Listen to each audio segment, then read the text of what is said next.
اور جو انسان موت کے سائے میں اتنا پرسکون سو سکتا ہے وہ پھر میدان جنگ میں دشمنوں کے لیے کتنا خوفناک ثابت ہوتا ہوگا۔ مصنف نے ان کے جنگجو ہونے پر بھی تو کافی روشنی ڈالی ہے۔ بہت تفصیل سے کتاب بتاتی ہے کہ وہ مسلم فوج کے بلا مقابلہ چیمپئن تھے۔ بدر ہو، احد ہو یا خندق، انہوں نے ہر جگہ اسلام کا جھنڈا اٹھایا اور اپنی مشہور تلوار ذوالفقار چلائی۔ اور خیبر کا مارکا تو سب سے زیادہ مشہور ہے۔ بالکل۔ مصنف خیبر کے معرکے کا نقشہ کچھ یوں کھینچتے ہیں کہ مسلمان کئی دنوں سے بھوک اور تھکاوٹ کا شکار تھے اور قلعہ فتح نہیں ہو رہا تھا۔ تب نبی کریم نے اعلان کیا کہ اگلی صبح وہ جھنڈا اسے دیں گے جو اللہ اور رسول سے محبت کرتا ہے اور اللہ اور رسول اس سے محبت کرتے ہیں۔ سبحان اللہ۔ اور اگلی صبح یہ عظیم سعادت انہیں ہی ملی۔ کتاب میں یہ بھی درج ہے کہ اس وقت وہ شدید آشوب چشم یعنی آنکھوں کے انفیکشن میں مبتلا تھے، لیکن نبی کریم کے لعاب سے انہیں فوراً شفا مل گئی۔ یہ تو ایک معجزہ تھا۔ جی، اور پھر میدان میں اتر کر انہوں نے یہودیوں کے سب سے طاقتور پہلوان مرہب کو ایک ہی وار میں شکست دی اور اس کا غرور خاک میں ملا دیا۔ مصنف ایک اور حیران کن واقعہ بتاتے ہیں کہ دوران جنگ جب ان کی ڈھال گر گئی تو انہوں نے قلعے کا ایک انتہائی بھاری آہنی دروازہ اکھاڑ لیا۔ ایک لوہے کا دروازہ؟ ہاں، اور اسے پوری جنگ میں ڈھال کے طور پر استعمال کیا۔ جنگ ختم ہونے کے بعد 7 مضبوط آدمی مل کر بھی اس دروازے کو زمین سے نہ اٹھا سکے۔ یہاں ایک سوال پیدا ہوتا ہے جو میں منطقی یا شاید سائنسی حوالے سے پوچھنا چاہوں گا۔ کیا یہ محض جسمانی طاقت تھی یا اس میں کوئی بہت بڑا ایڈرینلین کا طوفان اور روحانی قوت شامل تھی جس نے اس ناممکن کو ممکن بنا دیا؟ دیکھیں، ایڈرینلین رش تو کچھ سیکنڈز یا منٹوں کا ہوتا ہے۔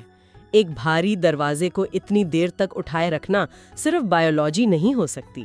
مصنف اس کی وضاحت کرتے ہوئے بتاتے ہیں کہ جب انسان کا ارادہ انتہائی عظیم ہو جائے اور اس کا مقصد صرف اللہ کی رضا ہو تو اس کے اندر چھپی ہوئی غیر معمولی طاقت جاگ اٹھتی ہے۔ بالکل ایسا ہی ہے۔ ہم اکثر دیکھتے ہیں جیسے ہنگامی حالات میں عام لوگ بھی اپنی جان یا اپنے پیاروں کی جان بچانے کے لیے وہ بھاری وزن اٹھا لیتے ہیں جو وہ عام حالات میں کبھی نہیں اٹھا سکتے۔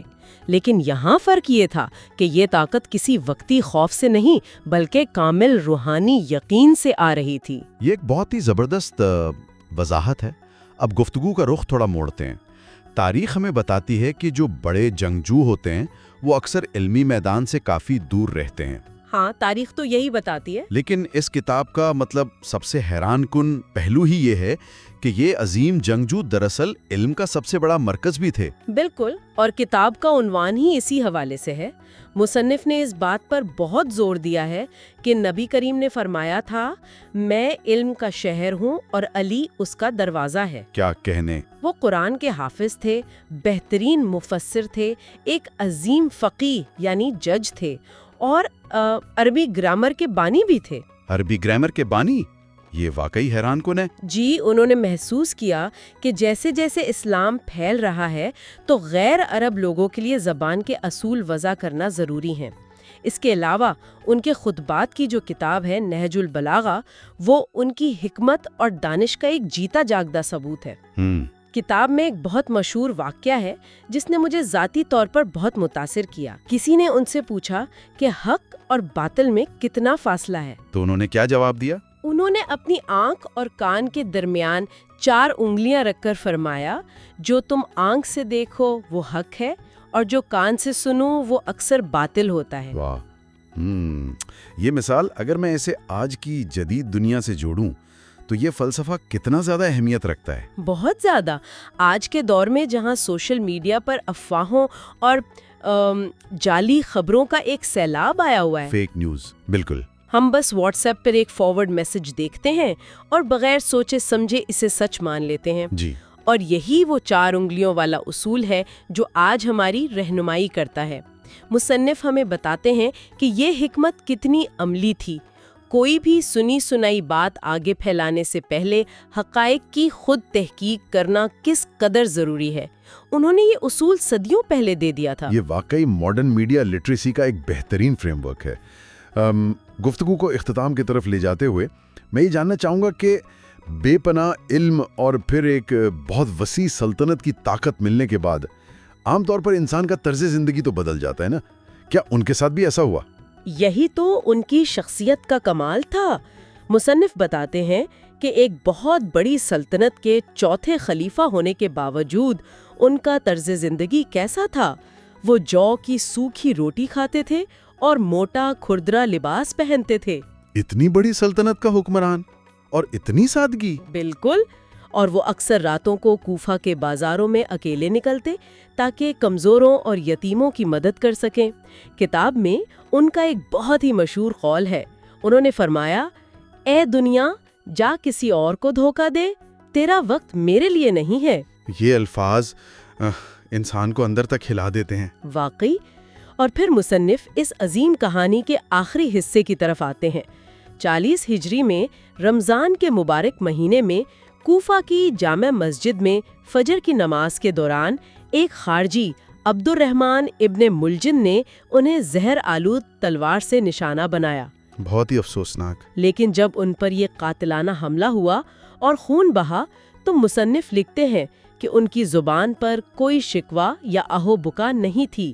ان کے پہلے الفاظ تھے، فزت ورب الکعبہ، یعنی رب کعبہ کی قسم، میں کامیاب ہو گیا۔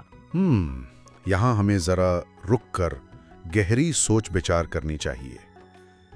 جب بھی انسان پر کوئی قاتلانہ حملہ ہوتا ہے تو وہ درد سے چیختا ہے، طبی مدد مانگتا ہے یا دنیا میں مزید جینے کی خواہش کرتا ہے۔ جی، یہ ایک قدرتی رد عمل ہے۔ لیکن ان کا پہلا رد عمل موت کا خوف نہیں بلکہ کامیابی کا ایک عظیم اعلان تھا۔ ان کے نزدیک کامیابی دنیا کی حکومت بچانا نہیں تھا بلکہ اپنے حق اور اصولوں پر قائم رہتے ہوئے اپنے رب کے پاس جانا تھا۔ بالکل درست کہا آپ نے۔ مصنف اسی نقطے پر کتاب کا اختتام کرتے ہیں۔ اگر ہم اسے آج کے دور کی کوئی عملی مثال دیں تو یہ کسی ایسے عظیم لیڈر یا کسی بڑے ادارے کے سربراہ کی طرح ہے جس کے پاس بے پناہ اختیارات اور دولت ہو، لیکن وہ انتہائی سادگی سے رہتا ہو، اور جس کے لیے مادی فائدے یا اقتدار کو لمبا کرنا کبھی ترجیح نہ ہو، بلکہ اس کے اصول اور نچلے طبقے کی بھلائی سب سے اہم ہو۔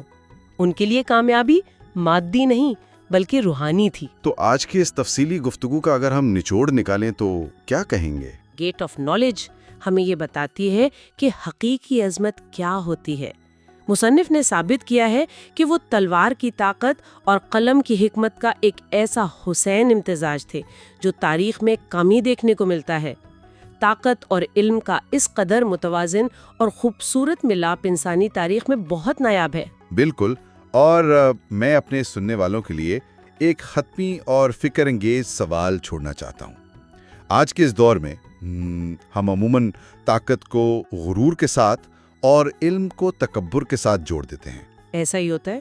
تو کیا ہم اس عظیم تاریخی مطالعے سے یہ سیکھ سکتے ہیں کہ طاقت اور علم کا بہترین استعمال اپنی ذات کے لیے نہیں بلکہ سادگی اور انسانیت کی بے لوث خدمت میں پوشیدہ ہے؟ اس بات پر آپ سب ضرور غور کیجیے گا۔ یہ واقعی بہت گہری سوچ ہے۔ تو دوستو، آخر میں میری آپ سب سے ایک بار پھر نہایت رواں گزارش ہے کہ ہمارے چینل سمارٹ اسکوپ کو سبسکرائب کرنا نہ بھولیں، بیل آئیکن پر کلک کریں تاکہ ہماری کوئی بھی معلوماتی اور گہری ویڈیو آپ سے مس نہ ہو۔ اور ہاں، اس ویڈیو کو لائک کر کے اپنے دوستوں کے ساتھ شیئر ضرور کریں۔ اپنا بہت خیال رکھیے گا۔